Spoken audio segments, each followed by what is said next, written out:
এদিকে যাদবপুর কাণ্ডের জেরে মিনার্ভা রেপার্টরি ছাড়লেন নাট্যকর্মী স্বাগতা চক্রবর্তী। তিনি ইস্তফাপত্র দিয়েছেন মিনার্ভা নাট্য সংস্কৃতি চর্চার কেন্দ্রের সচিবকে, যেখানে তিনি লিখছেন যে যাদবপুর কাণ্ডের পর ব্রাত্য বসুর অধীনে শিল্পী হিসাবে যুক্ত থেকে কাজ করে যাওয়া সম্ভব নয়। Bratya Basu Minerva রেপার্টরির chairman.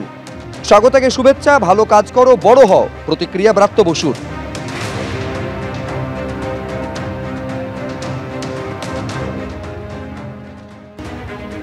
আমি এবার আপনাদের সামনে রাখবো সেদিন, অর্থাৎ এসএফআই এর ডাকে যখন ধর্মঘট চলছিল, সেই ধর্মঘটের দিন বিদ্যাসাগর বিশ্ববিদ্যালয়ের সামনে কি ঘটেছিল, যার পর পুলিশি ধরপাকড় এবং তারপর থানায় নিয়ে গিয়ে পুলিশি বর্বরতার অভিযোগ করছেন। সেদিনের ছবি দেখছেন আপনারা, দেখুন।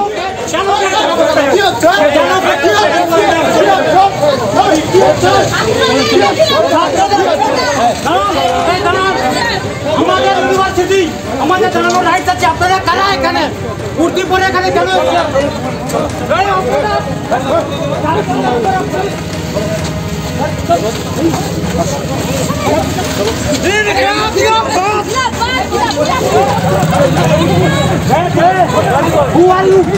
আমার ইউনিভার্সিটি আমি জানাবো, আপনি কে?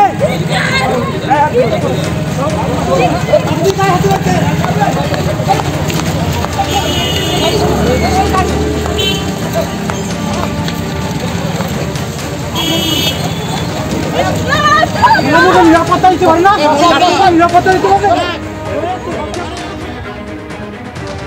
ডিএসওর তরফে অভিযোগ করা হচ্ছে ধরপাকড়ের পর থানায় নিয়ে গিয়ে অত্যাচার করা হয়। নাম ঠিকানা লেখার সময় হাতের ওপরে গলিত মোম ঢেলে দেওয়া হয়। শুধু তাই নয়, থানার মধ্যে থানার জমিতে পুঁতে দেওয়ারও হুমকি দেয় পুলিশ। এই অভিযোগ করছে ডিএসও, দেখুন। আমি যখন লিখছি আমার নাম অ্যাড্রেস, তখন তারা ওসি বলল যে মোমবাতি নিয়ে আসো।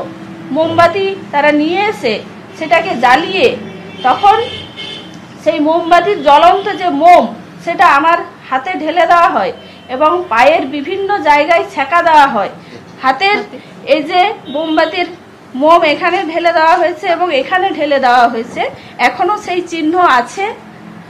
এইভাবে আঘাত